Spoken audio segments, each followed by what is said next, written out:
après que Jésus ait pleuré, après la consolation, deuxième étape, qu'est-ce que Jésus a fait?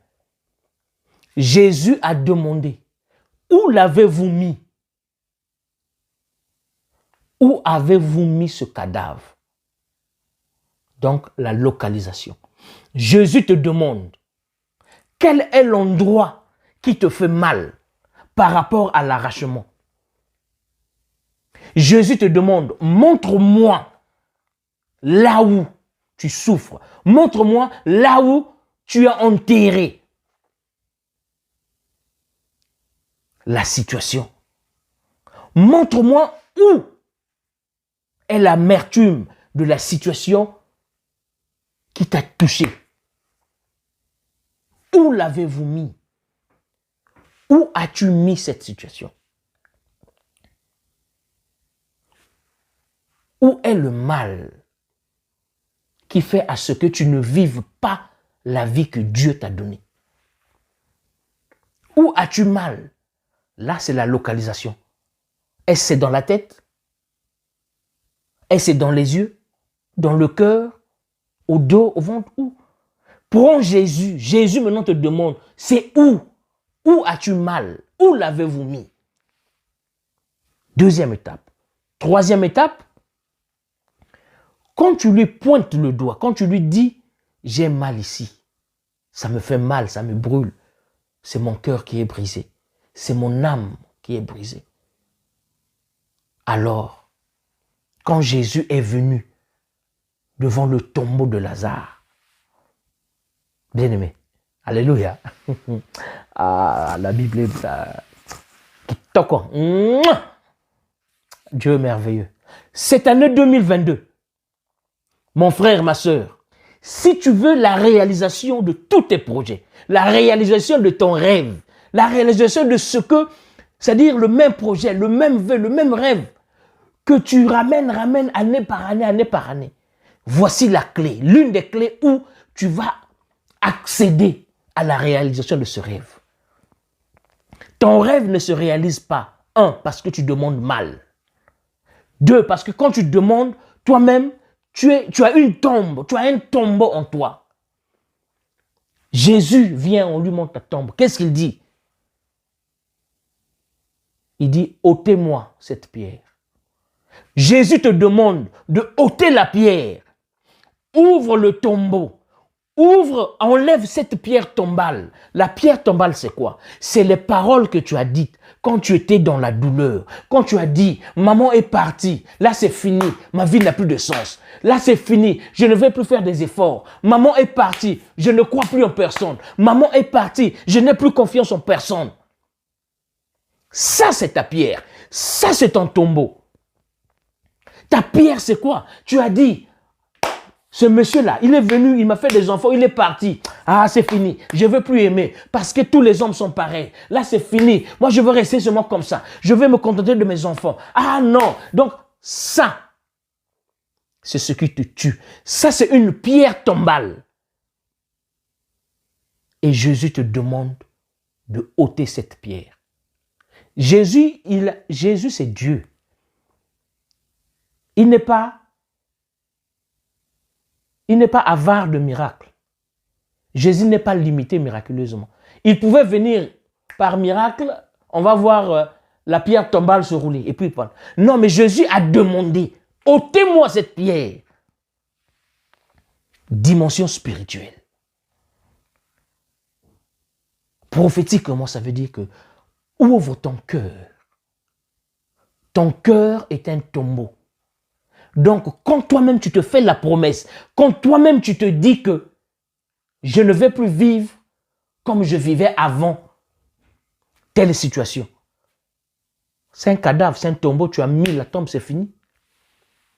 Quand toi-même tu dis que moi les femmes, je ne les sens plus vraiment à... Vraiment ma vie sentimentale, là, je vis dès que Dieu a fait seulement pour que je sois célibataire. Non! Dieu n'a pas fait pour que toi, tu sois célibataire.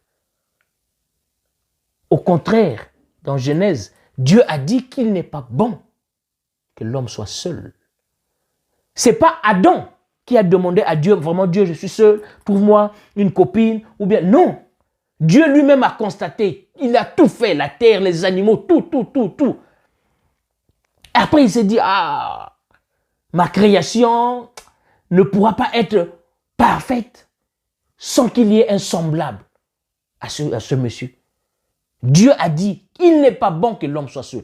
Donc, mon frère, ma soeur, quand toi tu prends les résolutions, parce que tu as enchaîné des relations amoureuses qui n'ont pas abouti, ça ne veut pas dire que Dieu veut que tu sois célibataire, non. Ça, c'est un autre enseignement. Entre guillemets, je mets ça à côté. Donc, quand tu dis qu'à moi, de toutes les façons, non, moi, je veux plus voyager. Ah non. Même la maison que je construisais pour les parents, là, je ne veux plus finir parce que, mais à quoi bon? Ils sont partis. Non. Ça, c'est un tombeau. Et Jésus te demande de ôter la pierre. Ouvre ce tombeau. Tu ne sais pas ce qu'il va faire. Parce que quand Jésus, devant la tombe de Lazare, quand il a dit, ôtez-moi cette pierre, Marthe a dit, Seigneur, il est mort depuis 4 jours. Son corps est déjà en décomposition. Si on ôte cette pierre-là, les odeurs là, nous tous on va fuir. Mais Marie, quelque part, avait entendu parler de la résurrection. Est-ce que tu vois le lien? Première étape, pleure, parce que Jésus lui-même a pleuré devant la mort de Lazare. Ma sœur, quand ton âme est brisée, quand ton cœur est brisé, tu es mort. Tu es mort. La vie n'a plus de sens. Quand toi-même tu dis, toi-même tu confesses cela. La vie n'a plus de sens. Ah, maman, je veux mourir. Vraiment, sans lui, comment je vais faire? Sans elle, comment je vais faire? Tu es mort. Donc la restauration, c'est la résurrection. Donc pour que tu sois ressuscité, il faut que tu pleures. Il faut déjà évacuer ce sentiment. Jésus a pleuré, tu dois pleurer. Secondo, la localisation. Où l'avez-vous mis? Jésus te demande, où as-tu mis ce que tu disais quand tu traversais cette épreuve? Tu lui dis, c'est dans mon cœur. Jésus vient devant ton cœur. On lui a dit, on lui montre la tombe de Lazare. Il vient devant la tombe est fermée. Jésus vient devant ton cœur est fermé. Tu as chargé. Tu t'es fait des promesses. Non, plus jamais les hommes, plus jamais les femmes. Même les enfants là, ils vont grandir comme ça là. Bon, moi je veux plus jamais rire. Je veux plus faire les beautés. Bon, je veux plus faire ceci. Non, moi plus jamais. Tu vas plus rire. Tu es là. Nous, en Côte d'Ivoire, on dit, tu as fermé le visage, on dit, tu as mangé citron. Tu vois quand quelqu'un mange le citron, quand tu fais ça, c'est comme ça que tu deviens. Et devant la tombe, Jésus te dit, ôte la pierre. Ôte ta pierre, ouvre la tombe. Ôter la pierre, c'est pour ouvrir la tombe. Personne ne savait ce que Jésus allait faire. C'est sûr que les gens pensaient que Jésus venait juste pour se recueillir, et puis bon, voilà. Jésus te demande, ma sœur, Jésus te demande, mon frère, ôte la pierre que tu as mis sur ton tombeau. Fongola motema, faut ouvrir ton cœur. Ouvre ton cœur, parce que ce que toi tu as mis là, c'est toi-même qui as mis. Hein. Mais il est très dur, très difficile, presque impossible que toi-même que tu sortes ça. Il faut la présence de Jésus. Ma sœur, mon frère, suis-moi. Là, je suis en train de monter. Parce que pleurer, c'est naturel. Pleurer, consoler, c'est naturel. La localisation, c'est naturel. Qu'est-ce qui te fait mal? Ah, j'ai mal au cœur. Ah, tu sais, quand je pense à maman, vraiment, ça me fait mal au cœur. Quand je pense à papa, ça me fait mal au cœur. Quand je pense à mon ex, vraiment, ça me fait mal au cœur. Ça, c'est naturel. Maintenant, troisième étape. Je te dis, accroche-toi. Là, je t'emmène. On voit au surnaturel. C'est là où Jésus intervient. Jésus te dit, ouvre ton cœur. Ouvre le tombeau. Quatrièmement, qu'est-ce qui s'est passé quand Jésus a ouvert le tombeau? Jésus s'est saisi de l'autorité. Jésus a dit, il a rappelé, oh Seigneur,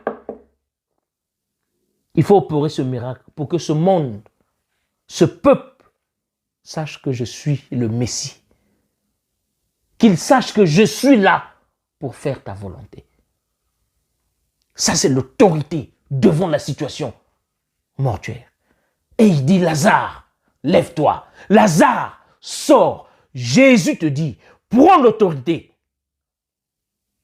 Aie la foi. Aie la foi en Jésus. Tiens-le. Et il te dit, prends autorité. Tu dis, j'ai ouvert mon tombeau. Alors, je sors. Tout ce que j'ai dit là, sortez. Tout ce que j'ai avalé, je vomis. Je change ma vie. J'ai une nouvelle vie. Je veux être prospère. Je veux être successful. Je veux avancer. Je suis joyeuse. Je suis joyeux. Je suis heureux. Dieu, merci pour l'abondance. Merci pour tout ce que tu as donné. Merci pour ce que tu as mené dans ma vie. Au nom de Jésus, je vais aller de l'avant. Je vais aller de l'avant. Je veux réussir. Tu vas voir. Quand Dieu te restaure l'âme, même ce que toi-même tu pensais être impossible sera possible. Avant, tu étais ordinaire. Quand Dieu restaure ton âme, quand Jésus passe, quand tu suis les 4 étapes, tu seras extraordinaire. Tu vas susciter des convoitises. On va te dire que, oh, mais tu ne sais pas que quand leur père est décédé, c'est à lui qu'on a donné quelque chose. Ça, c'est nous les Africains. Chez nous, c'est normal. Qui intéresse lui, oh, mais toi, tu ne vois pas que depuis que la vieille mère un peu, hein, elle est décédée, mais tu vois qu'elle est Lupemba. Donc, tout ce qu'elle touche se transforme en or. Si tu fais des jardins, quand tu vas chanter, c'est quoi? Chouron. Dès que tu vas s'aimer, les choux qui vont sortir là, on n'a jamais vu cette dimension. Si tu travailles, tu vas appliquer ton travail, mais avec bénédiction, avec détermination. Si tu es au foyer, mais l'amour que tu vas mener, la joie, la bénédiction, même tes enfants vont dire, oh, mais maman ou bien papa, mais il y a un changement. Il y a un changement. C'est ça les effets de Dieu. C'est ça Jésus dans la vie.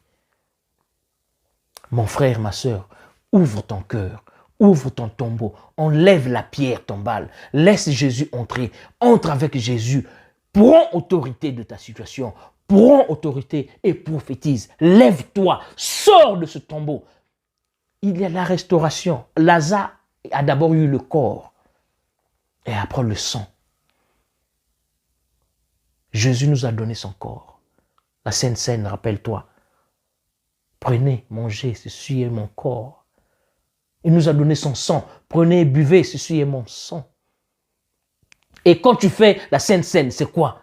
C'est la vie éternelle. Mon frère, ma soeur, Dieu est merveilleux. Ne donne pas l'avantage. N'ouvre pas la porte à l'ennemi. Parce que l'ennemi va profiter de ce moment de faiblesse. Va profiter de la fissure, du brisement de ton cœur, de ton âme. Il va se faufiler. L'ennemi, c'est comme un lézard. Tant que ta maison n'a pas de fissure, le lézard ne rentre pas. Le lézard ne peut pas venir par la porte parce qu'il sait que ici, la porte, là, vraiment, le trafic est constant. Là, le lézard, lui, il évite des problèmes. Mais dès qu'il y a une fissure, le lézard, dès qu'il rentre, c'est fini. Donc, si tu as ouvert ton cœur, si tu as fissuré ton âme, laisse que Dieu restaure cela. Au nom de Jésus. Nous sommes en une nouvelle année, 2022. Ce n'est pas seulement de nouveaux numéros qui changent, mais c'est tout. Tout doit changer avec l'année. La mentalité doit changer. Ce qui n'a pas marché en 2021, essaie de revoir. Pourquoi ça n'a pas marché? Change de méthode. Change de méthode. Nous avons tous des rêves. Nous prions, nous avons tous demandé à Dieu. Nous demandons à Dieu d'être en bonne santé. Mais si toi, tu demandes à Dieu d'être en bonne santé, tu demandes à Dieu si tu as trop pris du poids, si tu demandes à Dieu que tu retrouves ton poids, que tu regagnes ton poids, et que tu continues à manger les burgers, les fromages, les jambons, les beurres, boire du coca à excessif. Mais ma soeur, mon frère, tu ne vas pas changer. on dit toujours qu'il est idiot de faire et refaire la même chose et s'attendre à avoir un résultat différent. Non. Tu as demandé à Dieu ceci. 1 an, 2 ans, ça ne marche pas. Fais une rétrospective. Change de manière. Au lieu de demander. Parce que nous, quand on demande, parfois on demande, mais quand on demande, on est plus négatif. Je prends un exemple. Si tu demandes à Dieu la bénédiction, quand tu pries, Seigneur Dieu, vraiment protège-moi. Dès que tu dis seulement protège-moi, tout ce qui doit suivre doit être positif. Seigneur, protège-moi, parce que tu as dit que je suis un oint de Dieu, parce que tu as dit l'Esprit Saint est en nous, parce que ton sang a coulé en nous. Protège-nous, Seigneur, au nom puissant de Jésus. Ça, c'est une prière positive qui va secouer Dieu et Dieu va te protéger. Et non, Seigneur, protège-moi, parce que le diable est là, parce que les ennemis sont là, parce que Satan m'a fait des pièges. Parce que quand tu récites, il y a un bon, un positif, protégé. Tout ce qui vient là, c'est négatif. Tu parles du diable, tu parles de Satan, tu parles de mauvais esprits, c'est fini. Et l'homme, Dieu est confus, dit, mais attends, on glorifie qui là? Ça, c'est encore un autre enseignement. Bien-aimé, en tout cas, bonne et heureuse année 2022. Que cette année soit prospère pour toi. Que cette année vienne déboucher tout ce que toi, tu n'as pas pu faire en 2021. Que l'Esprit de Dieu te guide. Que la bénédiction de Dieu vienne en toi. Que cette divine lumière vienne éclairer les étapes, les pas que tu es en train de faire pour accéder à ta destinée. Car Dieu a des projets pour toi. Des projets de paix. De projets d'amour, de projets d'évolution, de projets de succès. La réalisation de tes vœux en 2022. Mon frère, applique cette prière, applique cette méthode de la restauration de l'âme. 2022 ne finira pas. Tu feras témoignage. Tu vas témoigner de la bonté, de la grandeur de Dieu. Au nom de Jésus. Sois béni, sois abondamment béni là où tu es. Merci du temps que tu as pris pour suivre ce partage, pour suivre cet enseignement. Si tu as un commentaire, laisse-le en dessous. Abonne-toi. Abonne-toi sur la parole de la grâce. Ici, nous partageons tout ce qui est grâce, tout ce qui est Jésus, tout ce qui est Dieu. Merci. Soyez bénis. À la prochaine.